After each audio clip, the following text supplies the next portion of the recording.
I will turn it to our chair, our interim chair, our what's the good word? I like interim. Interim chair. Filling in for Daniel tonight, who's doing a music gig in Kansas City. So we're wishing him luck. I'll call the meeting to order. Porter, you have some brief housekeeping. Yeah, just a reminder that we have the Zoom meeting, and this is being recorded and broadcast on YouTube.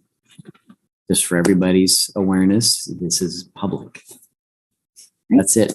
All right, we'll begin with our roll call. Daniel is out today. I'm here. Marlo Angel present. Denise. Hi, Denise. Denise is here. Mary. Mary's here. Jordan Martinez. I don't think it's Jordan is not here. Dina. Present. Is here. Marciana. Present. Here. Rebecca. Nope. Jill. Nope. And Tim. Nope. Okay. And we have two guests tonight from Parks and Recreation, Derek Rogers and Stephen Mason, who I'll let Stephen fill you in on his new role in Parks and Recreation when we get there. But bear with us, gentlemen. Actually, you can't vote on the minutes without a quorum. Oh, okay. So we will have to table the minutes until next month. Okay. So we'll table our minutes for June, come back to those with July, and we're going on to public comment. Do we have any public comment? I do not see anybody here for public comment, so check. Moving on to new You're business. really good at this. I am. Once again. Had an easy night. New business. I see none on our new business agenda. Okay. Old business. A is update on unmistakable identity. Is that Derek? That'll actually be me, and anybody else can chime in. I just want to report I was out Final Friday. I'm hoping you guys were able to see some of this stuff. I saw the Bang performance at the Watkins. I saw the projector set up at the art center, and I saw the art cart on the corner with bubbles and kids. And I was there at the perfect time because this kid was there and just had this look of astonishment and said, "This is the most amazing thing I've ever seen." It was so sweet. That's great. So I was like, man, I wish I got that on video. So anyway, it seemed to me, I think Alicia did a phenomenal job. As usual, she went above and beyond. And I talked to her. I was with her a good part of the evening. So from everything I saw, it was a great success. And good that we were able to pull that off, and glad it did what it needed to do. So I echo that support of Alicia and the artists. The only comment that I had was I did feel like the vacant business owners were not so accommodating. So I know I talked to a couple of the artists, and they had a lot of struggles getting permission from the vacant property owners. So that was something that we had hoped that project would be able to overcome. And I think if we did something like that again, we'd need to dangle a carrot in front of them, like some kind of financial incentive for those people with those vacant property owners, and find some way for them to get invested in the arts, because they did not seem like they were incredibly appreciative of that opportunity. Yeah, and we have to remember that Michael Davidson was kind of at the beginning of this thing, and at the time, obviously, COVID was happening. I think he thought that this would be, but we didn't get this together that quickly. So I think that's part of the challenge. And now things are getting back to normal-ish. Right. And so I know Alicia, bless her heart, talked to several people. I know she did. But it was very challenging because things were getting rented, and So the people that did host the art were phenomenal, but I think it was just getting those vacant people that didn't have things in their businesses to say yes to the art. So for next time, do that. Okay, so unmistakable identity. Did we have an update on that? That is for Derek and Stephen to chime in a little bit and get us caught up on what's going there. And part of that is the city is launched the annual budget process as of last night, as you may have heard. And so Derek can talk a little bit about that. That was quite the launch. Who's here? Derek Rogers, Director for Parks Recreation. Just curious, a show of hands, how many people tuned in to watch the commission meeting last night? I know Porter was there. I watched it on YouTube. Yeah. Quite a process. The process is long, and I think the commission said what they didn't want, and that was very clear based on 2 or 3 hours of 3-minute public comments. So we'll continue to work as we go forward on trying to balance the budget. A few things that happened on Mistakable Identity. We did the Juneteenth parade. That went very well. The Pride Parade went very well. Two great events for the community. We've got more things coming up. Picking and Fiddling. Correct me if I'm wrong, Stephen, but I think that's August 28th. That's correct. Okay. And then we have September 11th, Arts and Crafts in South Park. And then Art in the Park is September. Just looked at this earlier.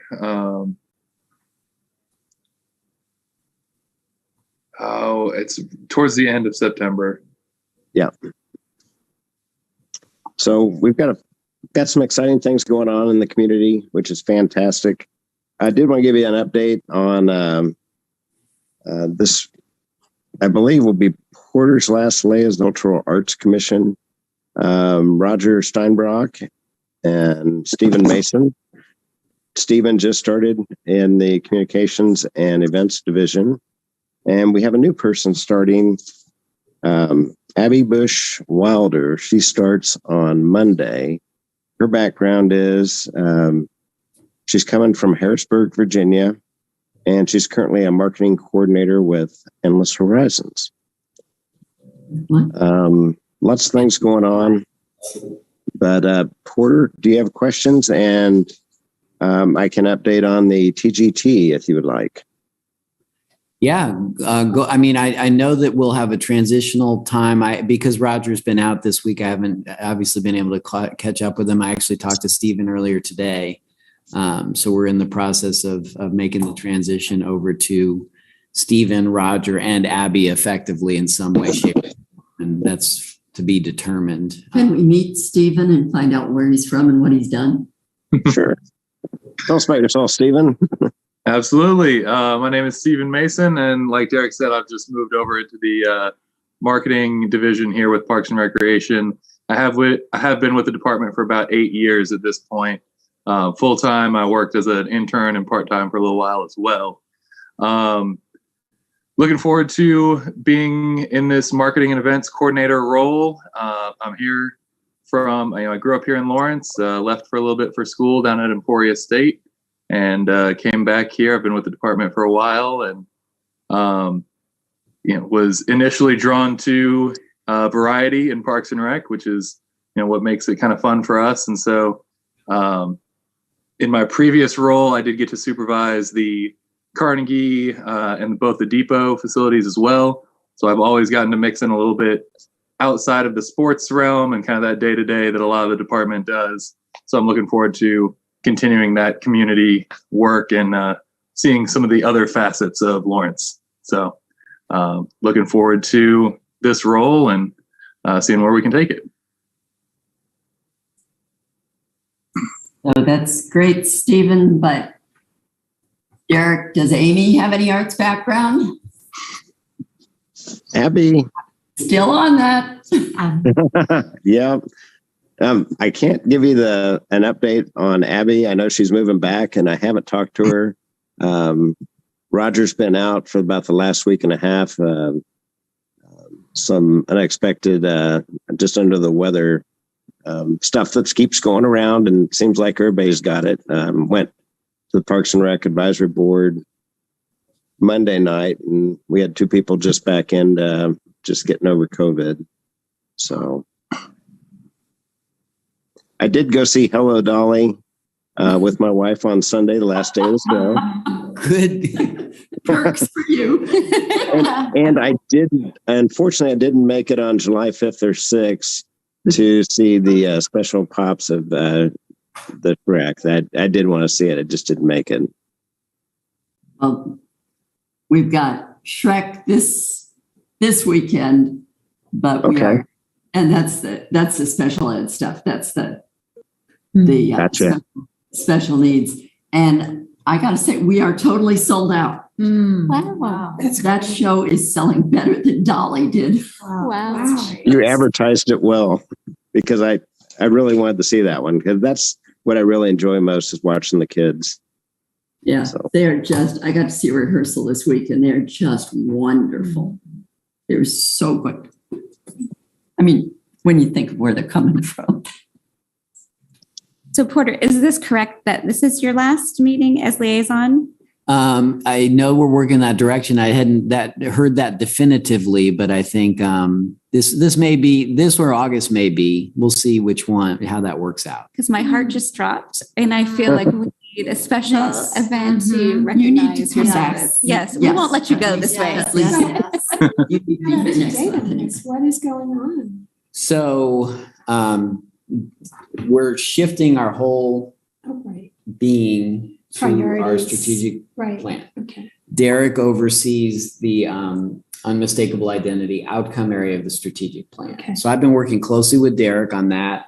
My role is shifting to community engagement and communications. Okay. And so part of that is shifting this board and other arts and culture related boards, sister cities, all the other boards I'm on, over to unmistakable identity. We've been waiting for Roger to be able to hire 2 new people to help cover all that. They're also handling all the events, including permitting.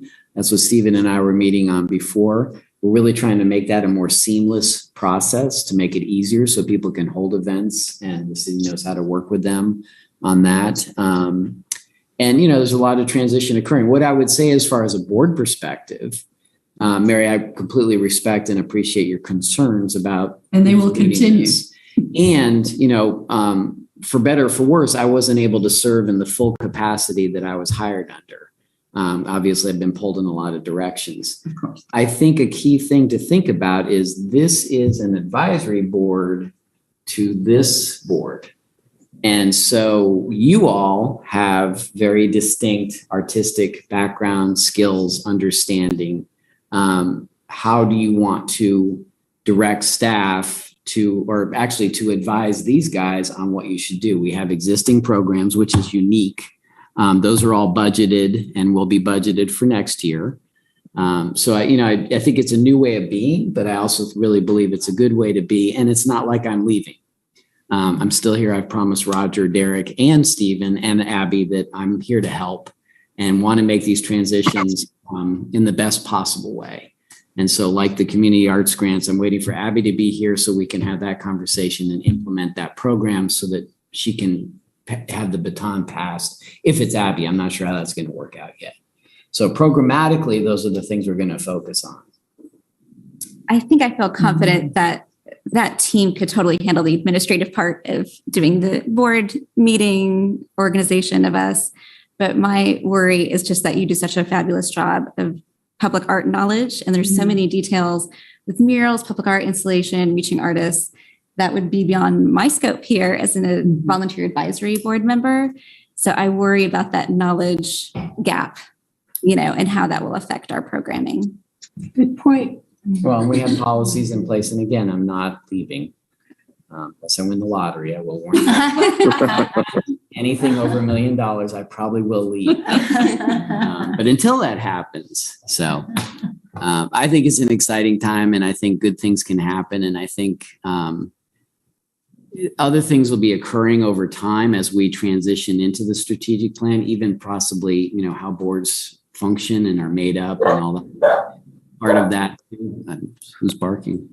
So anyway, I won't go too far because I don't know. I can't prognosticate too far into the future, but thank you. I appreciate that. I think I would advise the commission or, as we do this transition, if there ever is an opportunity for a staff position to have a knowledge creative services role, because I think you're right. Like you weren't able to perform because you had to, envelop all these other communication responsibilities in addition to creative services. So I think if there's ever an opportunity for someone to be at creative services and not have to be bogged down with all that other stuff, it would really be a huge benefit for the city because someone with your knowledge base, that's an invaluable asset for us to draw upon. So having a city position that is creative services, not administrative, not communication, not event producing, but just that person is an arts advisor. Maybe arts. Parks and Rec. It could be, yeah. Unmistakable identity. Yeah. Yeah, maybe not for next year, given the budget situation, but yes. 2024. And Porter is always close. Believe me, he's got such a wealth of knowledge that we totally agree with you. There's things I go to Porter that, whether it even be it could be a public relations thing. He's got enough of the background and the different cultural groups to the community that he's got a pulse like nobody else in the city. He's one of a kind, and we're glad to have him. And I know he's always willing to come and help out in any way possible. But I think the city manager has bigger dreams for him and some other roles that are piling up on his desk right now. Yeah, literally.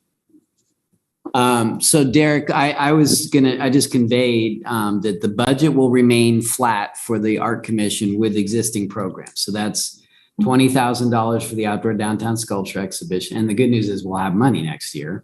$25K for the community arts grants and $3,000 for the Phoenix Awards. And then we always hold that miscellaneous $1,000 for, bringing food or we paid for some catering that's sort of out of the KCAIC budget, but we use some of our money to help cover those costs. So where are we with the Phoenix Awards in terms? So this would be an art year. This is the art year. Yeah. So this is the year we need to expend that money on art. Yeah. And I'll help. I drew up a list of things, and I've been working with Roger and Lindsay, who's also with Parks and Recreation. So they have a sense of what they're inheriting in all this. So we'll make that happen as well. That one's fairly simple as far as administering it. You all can select the artist. So we get a breakdown of these, items A breakdown. of, the items that you just mentioned in terms of the money. Oh, it's right here. Oh, do you have one? For Yeah, I can actually send that out. I just Okay. printed one. But, That'd be good. That's how it's broken out. I have a more Okay. a bookkeeping version of that, but it's fairly simple. Shall I pass this around? Sure. If everyone wants to see that. Sorry, I should have brought more copies. I can send it out to y'all. And then Derek, you mentioned, is there another question? What? That's not very much money.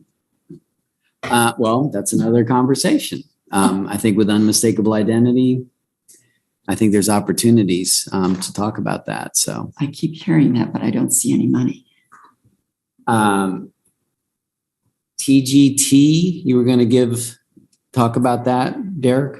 I was going to say the TGT budget, where we've been hitting records this year, has been really good compared, and property tax sales tax were really good in the general fund. So we had a little more money. The organizations during the pandemic stayed steady. There has been some growth in some of the organizations. Thought I was getting you more money this year, and it sounds like it was pretty flat. So I would like to see it if you have recommendations. And I don't know if in the past, if you submitted a budget request to Porter, or did Porter just know from being on the TGT and working so closely with the TGT budget, know what the requests or needs were for the Arts Commission? Until this year, which was a different approach with everything we've done with the budget, we worked together and created a memo for the annual request. I can send you historic versions of that so you can see that. That also included the eligible public art projects. And so those would be slated for the CIP, which we haven't done that for this year, but we need to pick that up because that usually gets going as we review the upcoming CIP. Is there time to submit a memo? Like if we did want to request more money, or are we too late in the process? No, the city manager's budget is completed. And part of it is we did it because he's still trying to, not just him, but we are trying to transition into the strategic plan. That was a lot of what the meeting was about last night, obviously Prairie Park Nature Center. But the bigger thing was how this jibes with the strategic plan and the challenges that we've been facing as far as budget shortfalls and that type of thing. So this is done, but it remained flat for this year. So my request, and we'll have to think about it for next year, is like the community partner groups, I would consider the Lawrence Cultural Arts Commission to put together a request for TGT funds, no different than when we meet with Sister Cities, Explore Lawrence, Downtown Lawrence, Inc. Put together your proposals and your request for funding and what you're going to do with the funds. And then what happens is we look at the funds available for that year, fiscal year, based on current TGT funds. So Derek, I'm confused. In the past, individual organizations have made grant requests to TGT. This body here, the Arts and Culture Commission, has not. So is that going to change, or what? That's my interpretation, is yes, it should change. Hang on. I think we're talking two different things. So one is the TGT grant program, which is not technically. So that's not what Derek's talking about. That's not technically under the Art Commission. That's a separate program, although now it's being pulled together because this is just vocabulary. Derek's talking about the TGT fund, and that would be TGT grants, the Lawrence Cultural Arts Commission, Downtown Lawrence, Inc., Explore Lawrence. So there's a whole list of agencies and programs that receive funding through the TGT fund, which is a different animal and relates to bringing in events, all that kind of stuff, if that makes sense. So Derek's referring to that's where this budget will be coming from. So you won't be competing per se, but that's where you're going to be getting funded from. What funding? So right now, what arts and culture funding outside of the grants to individual organizations come through the TGT funds? I don't have it in front of me, but we can get that. Do you have that spreadsheet, Derek? So the Lawrence Cultural and Arts Commission payment of $49,000. That's not your TGT. I thought that was city. This is TGT. Transient guest tax. So this is fund. new? No. Last year. This occurred it started in last year's budget, but it was budgeted in the year prior to that. So that's where we get, well, actually, no, it was the year before that because that's when COVID hit. That's right. And it was the worst timing. Yes, it was about the worst time to start that. But we're through that now. And does that make sense? So yeah, some of this is just being clear on when we say TGT, what part of the TGT fund are we talking about? The part I would love clarified, either Roger or Porter, is if we were to make a request to the TGT funds for additional monies for next year, what time of year would we do that so we can have that on our radar? Because my fear is we'll forget about it and then the next budget cycle comes up and we're just given this and saying this is your budget for the following year. I'd love to be part of the process. Right, because I think we asked for more. Was it last year or the year before we put in a much bigger request? Prior to COVID, I think, was the year that we asked for twice the amount. We're still coming out of COVID. So as far as that question, so this is the budget that's in the city manager's. This is locked. For 2023. Right. So which has been the same for as long as I can remember. And all everything was kept flat because TGT was so volatile. Now it's rebounding, so things are shifting a little bit. So when would we look at next year and maybe put together some ideas or proposals for additional funding? Is there a time of year that would be appropriate for us to? Two thoughts on that. One, do you keep these programs? Do you alter these programs? The Arts and Culture Crossings program now exists. Should that be funded through this, or does that need separate? Getting clarity on exactly what this board wants to do as we emerge from COVID, as we move into unmistakable identity, establish those programs, whatever they look like, including public art. The other thing we've talked a lot about, and I would encourage at some point, I don't think next year's too soon, but is there, we did the cultural plan, unfortunately for a variety of reasons that never really came to fruition. It still exists. There's still items in there that might be worth considering because I think it's a good plan. I think there's some good things in there. I've talked to Derek, public art is coming under scrutiny. We had a meeting with the commission because they thought, why couldn't we spend money on local artists? Well, we can, but the CIP is not geared for arts programming. It's a bricks and mortar requirement due to the funding mechanism. Is that the best way to go? We're doing events. What's our unmistakable effort? How does the Arts Commission want to see that move forward? One option might be to consider finding funds for a consultant to come in, do a public art master plan. I know people, but if you don't take the step back and do the community engagement to really establish, like we've done with the strategic plan, we're doing it right now with our brand refresh, really engaging the community to find out what does everybody think about this and how do we build a plan that is less susceptible to criticism, because you've probably heard the public art piece is under attack by some people in the community who think that funding should have been spent differently. It couldn't be.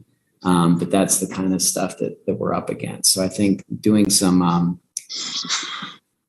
discussion, what makes the most sense. So I wonder, I always get nervous about consultant, because I feel like we do a lot of plans and then we're back to here's 5 years later and we're redoing the plan without the action behind it. So I wonder could we do public outreach internally, like without a consultant, but like do surveys and I know we've done it at the Art Center before, take the community pulse of public art. And could we do something like that where it's not a huge expense and then perhaps do a retreat based upon those things? Because I'm afraid, I know we do our retreat in January. And I feel like if we do our retreat in January, let's say budget request goes in the spring, there's just not enough time. And I feel like there's murals that have to be approved, public art needs to be approved. And we always get lost in this quagmire. There's just not enough time and things drift. So now that we have this transition, we have Parks and Rec, could this body, Porter, if you're willing, and this body get together for a Sunday like we do and get a retreat going, get wine at Theater Lawrence, and perhaps get heads together and think of some creative ideas? Because some of those ideas I think you have are excellent. Like, should Arts and Crossing be there in addition to the sculpture exhibition? Or, are there some interesting opportunities that we could do? Yeah. I Is think that possible? I think absolutely. And that's probably a really good idea to bring, I don't know if we should bring the Parks Board into that or, we should talk about that too, but. We're talking about doing retreats, 2 separate retreats, one with Parks and Rec Board and one with Cultural and Arts Commission. And I think that your time frame is probably really good if you look at October, November, because on the requests this year, we started in the spring. So start looking at January, February, March. I've got some time. Jeremy in finance was a little slow because he was shorthanded, but typically they start looking for those numbers in February and March on what you would like to do. And then we start looking at the TGT. And then as it gets rolled into the city manager's budget with TGT, they start to lock it down probably about mid-May at the latest. I wonder if, because we are in this transition, would there be any opportunity to do something in the fall? Like, could we do this retreat in the fall so we have some time to get some ideas out from the community, gather some input, and then when we do our annual retreat in January, then we're better informed. And I think we might work better together between Parks and Rec with this new leadership transition. I think that's a great idea. Whatever the commission would like to do, we will try to do everything we can to support your request. And remember that what we've been doing is shifting because of the strategic plan. There's also the economic development strategic plan. So since we're here doing this, let me look up strategic. Well, wait a minute.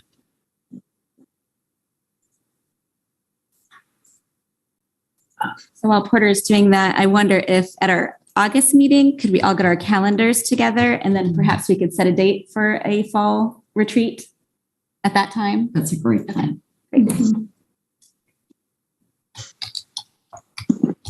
Yeah, and we'll have a quorum hopefully by then so we can talk. So again, city main webpage, City of Lawrence strategic plan, and you scroll down, all sorts of good information.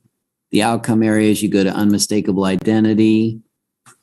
This gives you a pretty clear, so these are the progress indicators that we are working on. And these are the things we keep talking about. How is whatever the Art Commission going to be doing move those needles? There's room for interpretation, obviously, but this gives you a little clearer path forward of what are we doing to satisfy these things and apply the appropriate resources to do that. So I think this is a great idea. So that's there for you all too as a reference point. And I think that's a good start. Yeah. Cool. Move into this new way of being. And again, that's a great thing because again, you're an advisory board. So part of your advice to them is this is the budget we need to do what we want to do. Yeah. And I think to take a big step back of be clear, what's this money going to do and how's it going to benefit the city? And it's not just about, I've often said this and I want to be careful. It's a great program. Is that really the best place for the city to be investing itself and its resources? I don't know. I know you guys struggled with funding, all the nonprofits. We've got a list here of people that are interested in that NEA grant. Should we be doing more to help them out? Should the city serve more in a supportive role than trying to do programs? It's a valid question. Yeah, exactly. I think that's a valid question. Too. Yeah. It's a valid question. So I think that's worth considering. So then the challenge is, where does that funding come from? TGT has more flexibility than CIP because the CIP is bond money. So it's limited to bricks and mortar. You can't hire an artist to do art programs or something. So what does CIP stand for? Capital Improvement Plan. And that's sorry, I'm just showing my ignorance. That's a big thing, and it's a 5-year plan. Right. Actually, next Tuesday the discussion will be we did the city manager's proposed budget last night, and then the CIP will be done next Tuesday, and that's all the infrastructure type projects. Yeah, because we have several funds. If you get a chance, I really encourage you to look at the presentation that Jeremy Wilmoth presented last night. You can look it up on the agenda. It really articulates, it's a complex budget. It's hard to understand, but it gives you a much better sense of those complexities, what different funds are available and that type of thing. Cool. So is it possible to email our missing commission members so they know to bring their calendars for next meeting in August so that we can all put something on the calendar for early fall? Yes. Cool. We'll make that, we're going to go back and do the minutes for this, so we'll have that information and make sure we get that out too. Melody will help me with that. Great. Good plan. All right. So next we have the update on the NEA ARP grant. So great news there. We have done the letter of intent to apply letter, and we received 19 intent to apply.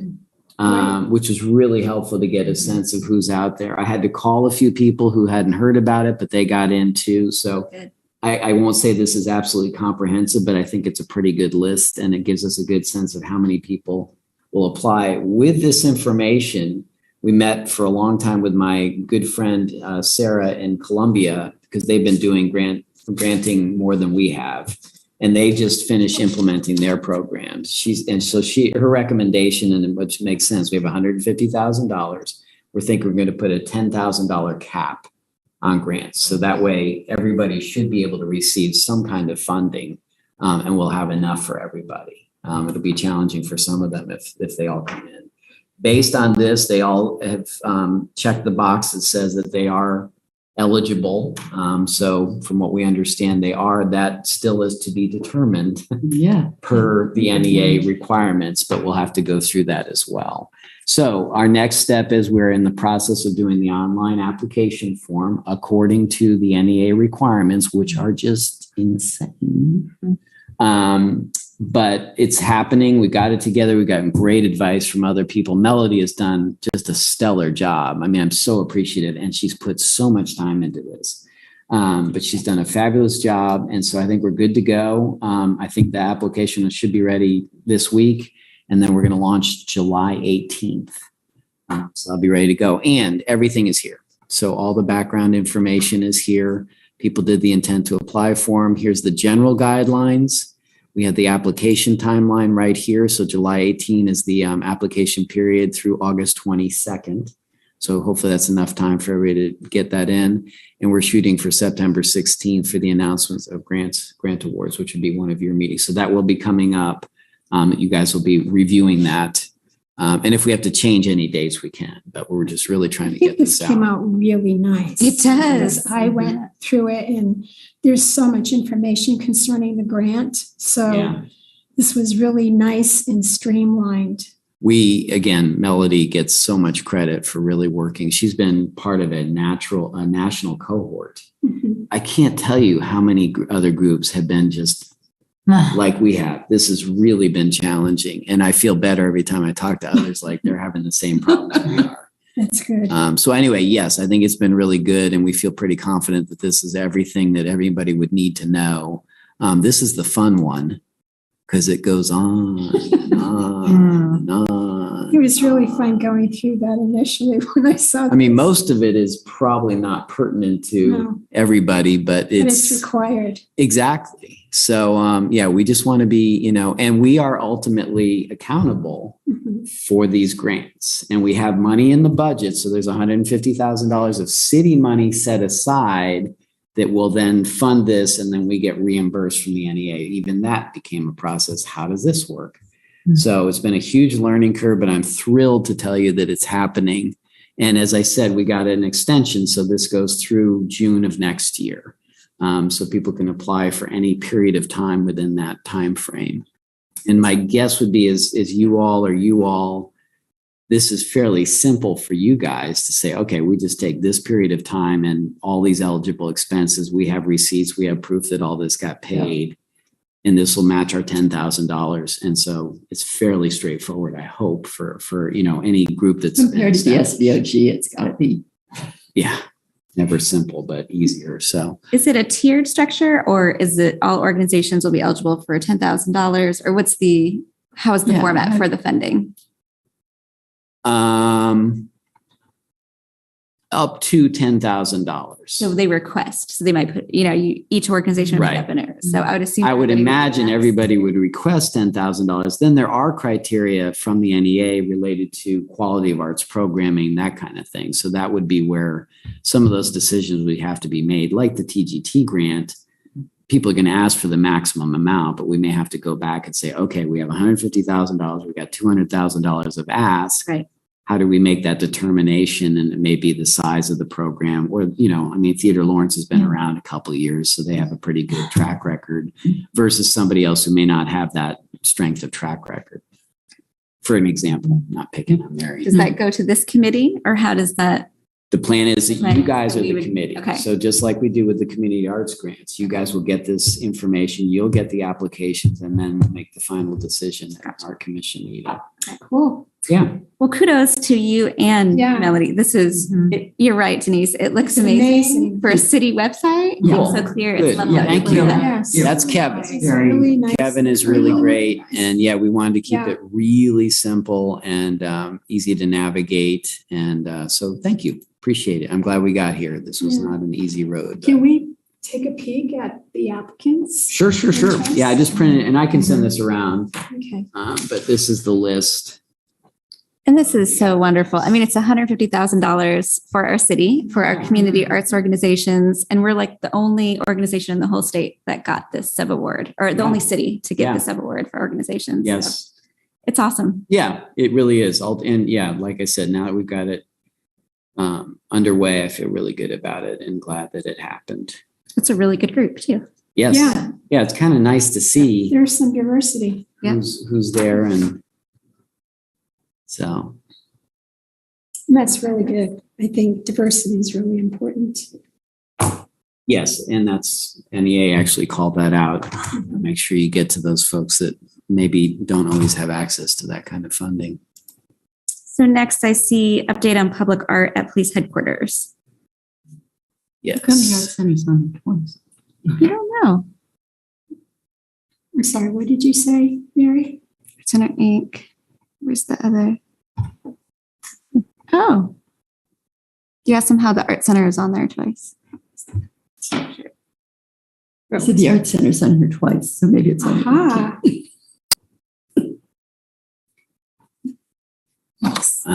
Hang on, sorry, I'm losing my place here. Okay. Need to get back to our agenda. There we go. Okay, so yeah, just a quick update on I don't think so. Through Other Eyes. Okay. And I'm going to share my screen. Yeah. So happy, if you haven't seen it yet. It is please spectacular. go out. Is it really? Oh, Yeah. good. And here is Through Other Eyes. The artwork is completely installed. It is lit at night. It lights at 5:30 and goes to 11:30 when the park closes. It was a pleasure working with this artist, a very seasoned team. He had 3 crew members come in. They were amazing. Good. So we have a really excellent piece of art. The Parks and Recreation Department has been fantastic. They did all the concrete work and they're getting the pathways set up, and they're going to landscape the area around it with grass and stuff and get it all set up. Are there going to be some benches and things around it? And they're going to be People have asked installing me benches. about that. Yes, they're going to put benches as But it's well. it's incredibly striking at night because sometimes I go up that road when I go home from the theater. And when you go up there and it's so dark all around it and this thing just sparkles, it's just really. So yeah, the great news is, obviously you all know this was a long gestation period, because he was selected before COVID, went into COVID, George Floyd happened, Ron Terrace Washington happened. So we're having a different conversation about police in general, which is what made the artwork, adapted the artwork to that conversation and the idea of seeing through others' eyes, literally. But I love the fact too that it's sort of an observatory. And, I also love, frankly, that we're getting these telescopic images back from our universe. Yeah. It's like through other eyes, but also Yeah. looking out, so I just love that I think it's just a brilliant piece. I'm really thrilled. And I'll be honest, I was a little skeptical, not my style per se, but I love it. And the neighborhood has embraced it. They love it. We have beautiful video of kids riding their bike around it. That's It's become a meeting point. Really. The lights come on at night and are just gorgeous. That's good. Unfortunately, it has also been victimized by the budget conversation. So I want to give you all this information. Technically, yes, it was $340,000 from CIP funding. So it had to be bricks and mortar. This thing is going to be there for 20, 30, 40, 50 years potentially. It's phenomenally well constructed. It is not something that's an ongoing cost. It was a one-time cost per our program. Denise was part of that panel. We talked about these things during the panel. This is not something that nobody thought about. Right. And we made this decision so that it would be a really great piece for this park as this park grows. So I just want to emphasize that because I know there's some that are critical out there. But Well, there's been controversy over it, concerning the eyes after the George Floyd and, right. that whole summer. It was really hard. And I admit I was wondering myself, but it looks fantastic. It really does. And to Mary's point, at dusk, when it's just dark enough and that light comes on, it's really stunning. I also love it I've been at the police headquarters a few times. When you come out of the police headquarters, there's a grass area here, which is really beautiful, so that you see the top of this over the prairie grass. It's like, wow, that's just really gorgeous. So I'm thrilled. I think it's a really good result. And I think ultimately, number one, the neighborhood has already embraced it. So it's serving the community that it went into. And I'm really happy that happened. And we were successful. Agreed. I think it has been a success. Bravo. So yeah. To reiterate your point, it's not like these funds would not have been used to fund the nature center. And so that's the commentary that I kept seeing. And I was like, should I pipe in here? Because it's the capital improvement fund. So first and foremost, this was budgeted in 2018. So this is money that was already slated specifically for public art. And this is the project that we chose consciously. We had a range of people apply. Only a few local artists applied. And honestly, the panel decided that they didn't have the experience to implement a project of this infrastructure like nature, if that makes sense. So That's what came out. And then actually it was $315,000 to the artist. And then the other money was used to pay for the concrete and other things around it. So yeah, that was money from the CIP that was actually budgeted years ago. Right. So it wouldn't work. And to my, I haven't done the calculation, but I really believe this will probably be there for at least 30 or more years.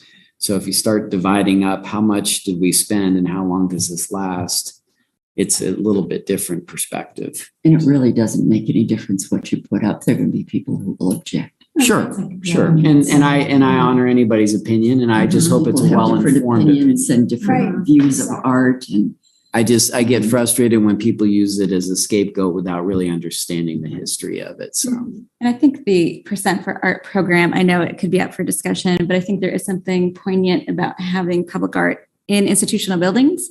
It's like even the hospital, the Art Center curated all the art in the new hospital at LMH, and you go in there, it's a different feeling than if you go in, you see gray walls. yeah, I think having police headquarters, whatever anyone thinks about having that headquarters in that location, having public art there, it's a different feeling. Like, and every time I see the fire station, I love the art. And it's just something about incorporating government, incorporating artistic experience, and having the feeling of our community is beautiful. yeah. Yeah, I agree. Well stated. Cool.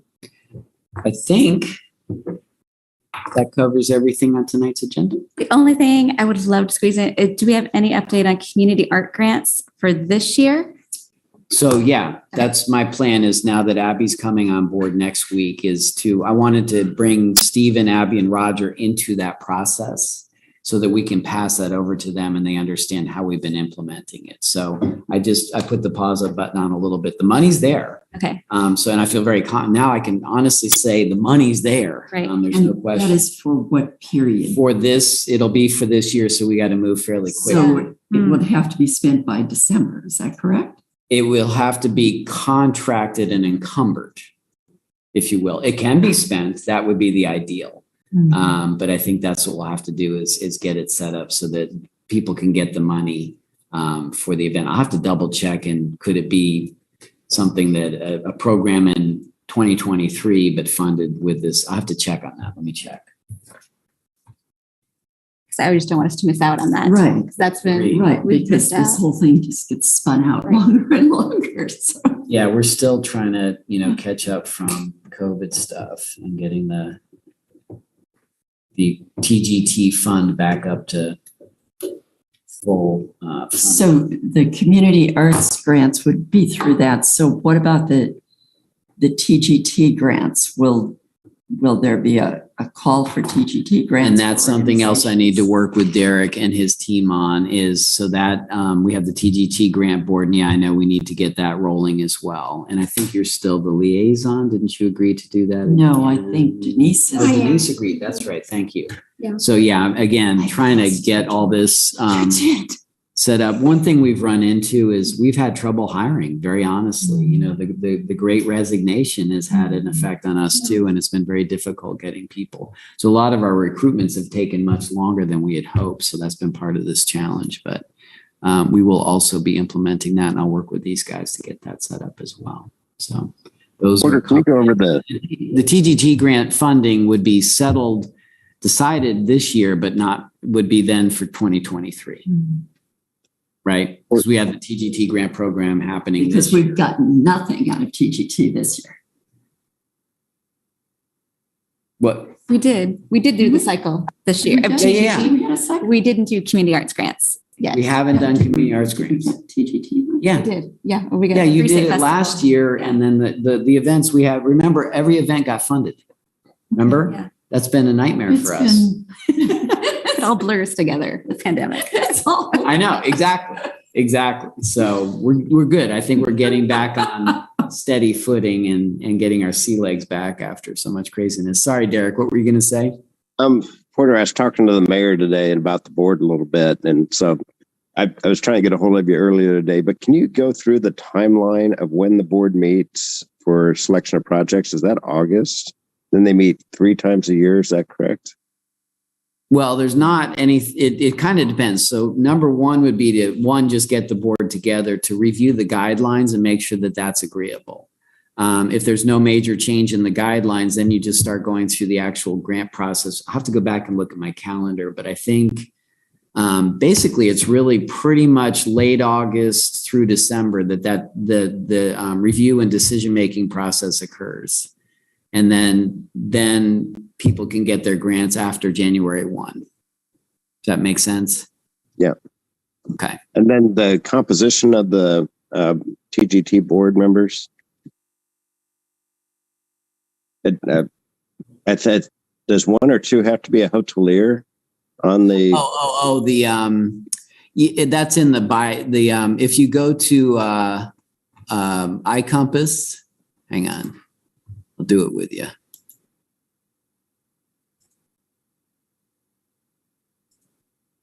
So in iCompass, if I go here and I go to boards and commissions and I go down to Transient Guest Tax Program Advisory Board. I think everything is here, Derek. Yeah, the grant guidelines, the resolution, the ethics policy advisory board. I believe the resolution spells out 2 Lawrence Hotel Industry representatives, 1 Lawrence Cultural Arts Commission board member, which is going to be Denise, 1 Explore Lawrence Governing Board member, 1 Lawrence Arts and Culture Industry representative, and 2 community members at large.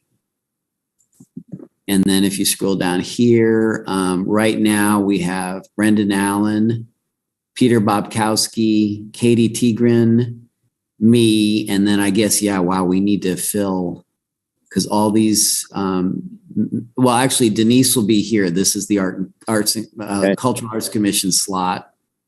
So I'll get Bobby to add Denise up there. So we're missing 3 members. Let me get that clarified, Derek, and I'll get that information to you guys so we can let the mayor know. Yeah, she is thinking about it. So that got me thinking too, because she mentioned it seems to be rotating hoteliers, and there's some others in the community that it'd be nice to get a depth and breadth of community members as part of the board. Yeah.